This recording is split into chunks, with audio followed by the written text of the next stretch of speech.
അവര് പശുവിനെ അറ്റാക്ക് ചെയ്യാൻ വന്ന ഒരു കടുവയെ പോലെയാണ് അവർ നിൽക്കുന്നത്. നന്ദി സർ, നന്ദി സർ. ഈ ചർച്ചയിൽ എനിക്ക് പങ്കെടുത്ത അങ്ങയോട് നന്ദി പറയുന്നു. ഞാൻ ഈ വഖഫ് ഭേദഗതി ബിൽ 2025 ഞാൻ ശക്തമായി എതിർക്കുന്നു. അത് ഭരണഘടനാ വിരുദ്ധമാണ്.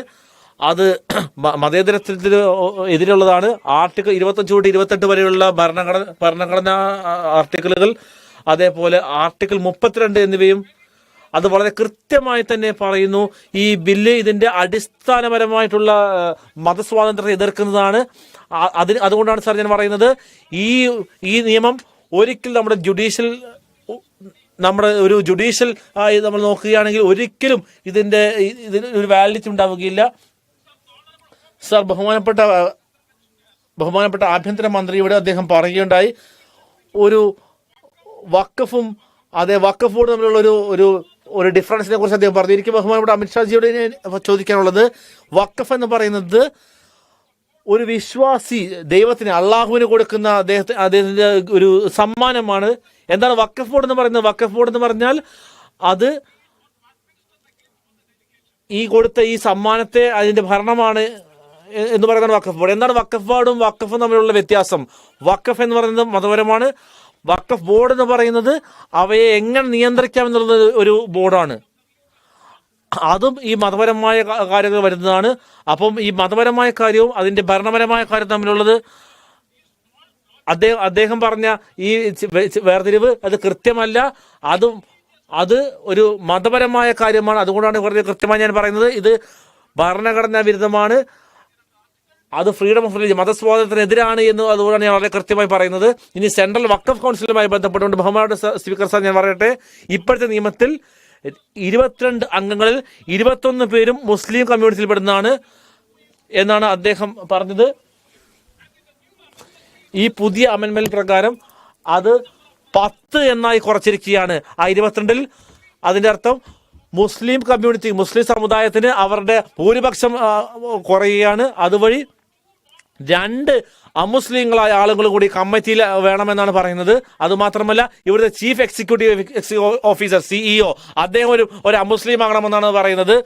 ഞാൻ ഒരു പ്രധാനപ്പെട്ട ചോദ്യം സർ, എന്താണ് ഈ ദേവസ്വത്തെ കുറിച്ച്, അതേപോലെ ദേവസ്വം ബോർഡിനെ കുറിച്ചും പറയാനുള്ളത്? തിരുപ്പതി ദേവസ്വം ബോർഡുണ്ട് സർ, അവിടുത്തെ ദേവസ്വം ബോർഡിലെ മെമ്പർമാരുണ്ട് സർ.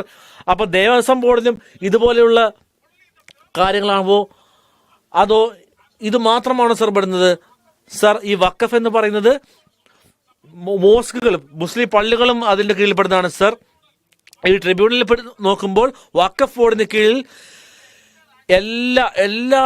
എല്ലാ മുസ്ലിം പള്ളികളുടെ പ്രവർത്തനങ്ങളിലും കൃത്യമായ അഡ്മിനിസ്ട്രേഷൻ ഉണ്ട് സർ. ഈ ദേവസ്വം ബോർഡും എല്ലാം മതത്തിന്റെ കീഴിലുള്ളതാണ് സർ. വഖഫ് ബോർഡും അങ്ങനെയാണെങ്കിൽ അത് മതത്തിന്റെ കീഴിലാണ് സർ. ഈ അമുസ്ലിങ്ങളായ ആളുകളെ ഈ വഖഫ് ബോർഡിലേക്ക് കൊണ്ടുവരുന്നത് ഇതാ സമുദായത്തിനെതിരെ നിൽക്കുന്നതാണ് സർ. ഇത് ശരിയാണോ സർ? ഈ സർക്കാർ ഇത് ഒരു അഹിന്ദുവായ ആളുകളെ ഗുരുവായൂർ ദേവസ്വം ബോർഡിൽ നിങ്ങൾ അംഗീകരിക്കുമോ? അല്ലെങ്കിൽ തിരുപ്പതി ദേവസ്വം ബോർഡിൽ നിങ്ങൾ അഹിന്ദുവിനെ നിങ്ങൾ അംഗീകരിക്കുമോ? അത് ആ സമുദായത്തിനെ അപമാനിക്കുന്നതിന് തുല്യമാണ് സർ. അപ്പോൾ അങ്ങനെയാണെങ്കിൽ നിങ്ങൾ എന്തുകൊണ്ടാണ് ഇത്തരത്തിലുള്ള ഒരു കാര്യം നിങ്ങൾ ചെയ്യുന്നത്? നിങ്ങൾ ഈ ഒരു സമുദായത്തിന്റെ, ഇന്ത്യയിലെ ഒരു സമുദായത്തിന് നിങ്ങൾ അവരുടെ സെന്റിമെന്റ്സ് നിങ്ങൾ എതിർക്കുന്ന കാര്യത്തിൽ ഇത്തരത്തിലുള്ള കാര്യങ്ങൾ നിങ്ങൾ എന്താണ് ചെയ്യുന്നത്? അവരെ നിങ്ങൾ ആളുകളെ മതത്തിന്റെ പേരിൽ വേർതിരിക്കാനാണ് നിങ്ങൾ നോക്കുന്നത്. അതുകൊണ്ടാണ് രാഷ്ട്രീയപരമായും ഞങ്ങൾ കൃത്യമായി ഈ ബില്ലിനെ ഞങ്ങൾ എതിർക്കുന്നത്. അതുകൊണ്ടാണ്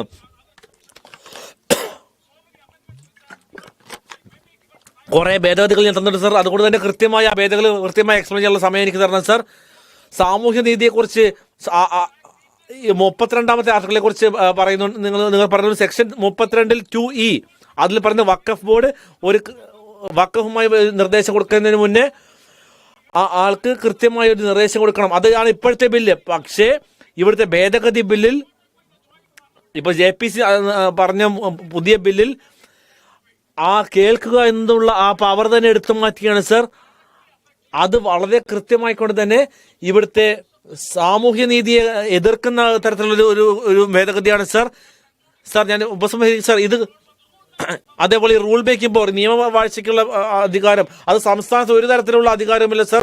അത് ഫെഡറൽ പ്രിൻസിപ്പൾസിനെതിരാണ് സർ. ഇനി അവസാനമായി മുനമ്പവുമായി ബന്ധപ്പെട്ടുകൊണ്ട് ഒറ്റ കാര്യം മാത്രം ഞാൻ മുനമ്പത്തെ കുറിച്ച് സംസാരിക്കുകയാണ് സർ.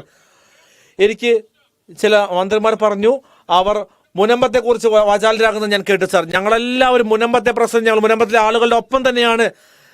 600 ആളുകൾ അവിടെയുള്ള മുനമ്പത്തിലെ ആളുകളുടെ ഒപ്പമാണ് സർ.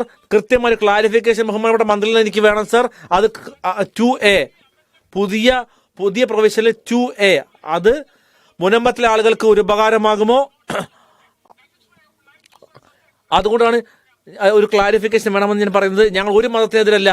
എല്ലാ മതങ്ങളും കൃത്യമായി തന്നെ ഒരു സൗഹാർദ്ദപരമായി ഈ രാജ്യത്ത് ഉണ്ടാകണം സർ. ഒരു മതേതര അന്തരീക്ഷം നമ്മുടെ രാജ്യത്ത് വേണം. അതുകൊണ്ട് തന്നെയാണ് ഞങ്ങൾ ഈ ബില്ലിനെ എതിർക്കുന്നത്. നന്ദി സർ.